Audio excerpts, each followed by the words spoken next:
আসসালামু আলাইকুম। চলে আসলাম আরও একটি নতুন ভিডিও নিয়ে। আজকে যাচ্ছি আমি ঢাকা থেকে বরিশালের উদ্দেশ্যে। তো আজকে আমার যাত্রা হিসাবে আমার গাড়ি থাকছে হলো অ্যানা ফুসো। হিনো ওয়ান যেটা আজকে আমি পাইনি, ফুসোটা পেয়েছি। এই জন্য আজকে যাচ্ছি হলো আমি ফুসোতে, বরিশালের উদ্দেশ্যে।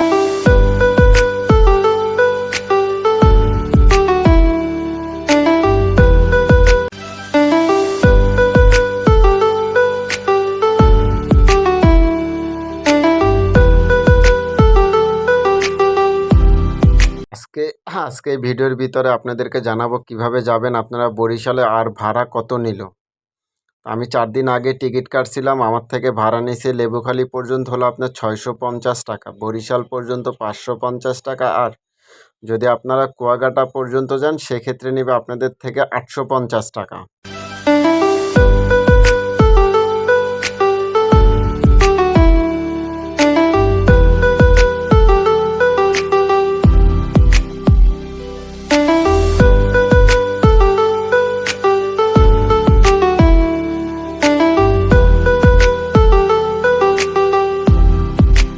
আমার গাড়ি ছিল রাত্র 11টা 15-তে, কিন্তু রাস্তায় জ্যাম থাকার কারণে গাড়ি আসলো আমার প্রায় 11টা 25-এ। তো চলে আসলাম ঢাকা শহরের ভিতরে, এত জ্যাম আমার সায়দাবাস আসতে আসতে প্রায় অলমোস্ট 1 ঘন্টা সময় লাগলো। তাই আপনাদেরকে আমি তখন বাসের ইন্টেরিয়র সম্পর্কে বলতে পারলাম না, তাই বাসের সামনের সাইডটা আপনাদেরকে দেখাইলাম। আসলে অঞ্জের মতোই।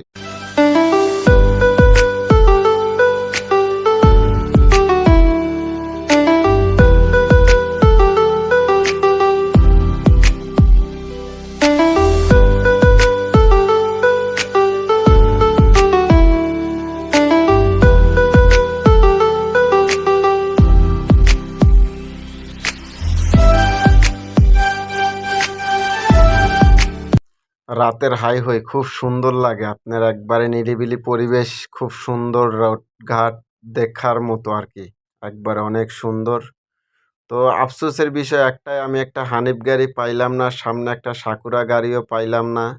আমি বারে বারে ড্রাইভার মামারে বললাম যে মামা একটা হানিফ আর একটা সাকুরারে যদি পাওয়া যায়। তো মামা বললো এখন তো রাত্র অনেক হয়ে গেছে, এই সময় হানিফ সাকুরা পাওয়া খুব টাফ হয়ে যায়, তারপরে চেষ্টা করি দেখি। তো অনেক যাওয়ার পরে অনেক কষ্টে একটা শ্যামলি পাইছিলাম, বাট ওভারটেক করতে পারি নাই।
গাড়ির টান অলমোস্ট 110, 115, 100 স্পিডে গাড়ি চালাচ্ছিল ড্রাইভার মামা। খুব সুন্দরই একটা জার্নি হইলো আর কি। আল্লাহ ভরসা সেফলি গাড়ি চালাচ্ছে মামা। বলতেছে আমি যদি গাড়ি অনেক স্পিডে চালাই তারপর আমার কন্ট্রোল খুব ভালো আর কি। তো সামনেই দেখা যাচ্ছে শ্যামলী। তো শ্যামলীটাকে আমরা ওভারটেক করতে পারি না। তো মামা বললো শ্যামলীটাকে ওভারটেক করা যাবে না, এটা হলো হুন্দাই, এই জন্য আর কি শ্যামলীটা ওভারটেক করতে পারি নাই। না হলে অঞ্জে হইলে তো ঠিকই ওভারটেক করে নিতাম আমরা।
বলতে না বলতে আমরা পদ্মা সেতু টোল প্লাজারে চলে আসলাম। টোল দিয়ে এখন উঠে পড়লাম পদ্মা সেতুর উপরে। পদ্মা সেতুটা পার হইতে প্রায় আমাদের গাড়ির সময় লাগছে আপনার 6.5 মিনিট। কারণ সামনে একটা গাড়ি ছিল, এই যে মার্সা কোম্পানি, না জানো কি না, বাংলা মার্ট মনে হয় সম্ভবত। এটা একটা ওয়ানজে গাড়ি। তো এই কারণে আর সামনে দিয়ে ট্রাকের কারণে আমাদের গাড়িটা বেশি আর কি করতে পারে না। তো ওরা অনেক সময় আমাদের এইখানে প্রায় 2 মিনিট নষ্ট করে দিয়েছে এই জন্য।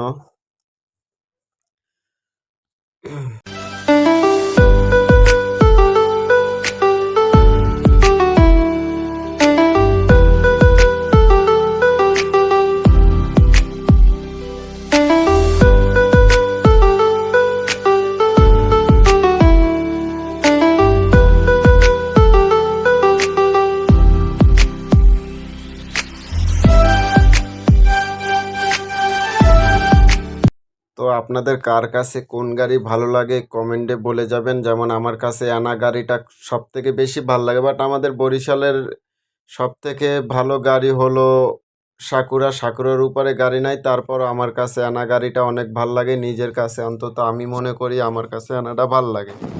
আর অ্যানার একটা দিক দিয়ে সুবিধাটা কি, আপনার অ্যানা গাড়িতে উঠলে দেখা গেছে আপনার সেফলি একটা জার্নি পাবেন। আর মেন কথা হলো আপনার অ্যানা গাড়ি আসলে কিন্তু আপনার অ্যানা ওয়ানজে, অ্যানা ফুসো, তারপরে অ্যানা হুন্ডাই সব গাড়িগুলাই বরিশালে আছে। তবে বরিশালে ফুসোটা আর কি বেশি দেওয়া।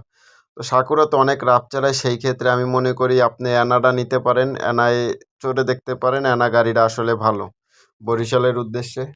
তো আমার পছন্দের গাড়ি হলো আপনার অ্যানা। বলতে না বলতে আমরা চলে আসলাম হোটেল বিরতিতে। তো এইখানে ড্রাইভার মামা বলল যে 20 মিনিটের বিরতি। তো এই 20 মিনিটের বিরতির পরে আমরা আবারও শুরু করলাম জার্নিটা। তো বলতে না বলতেই চলে আসলাম আমার সেই গন্তব্য লেবুখালী। তো আমি এর পটুয়াখালী পর্যন্ত যাব না, আমার স্থানে হলো লেবুখালী। তো আমার ভিডিওটা যদি ভালো লেগে থাকে লাইক কমেন্ট শেয়ার করে দিবেন। আর আমার চ্যানেলটা কষ্ট করে সবাই একটু সাবস্ক্রাইব করে দিবেন। এমডি ইরফান বিডি নামের এই চ্যানেলটার জন্য আপনারা সাবস্ক্রাইব করে দিবেন নতুন নতুন ভিডিও পাওয়ার জন্য। সবাই ভালো থাকবেন, সুস্থ থাকবেন। ধন্যবাদ।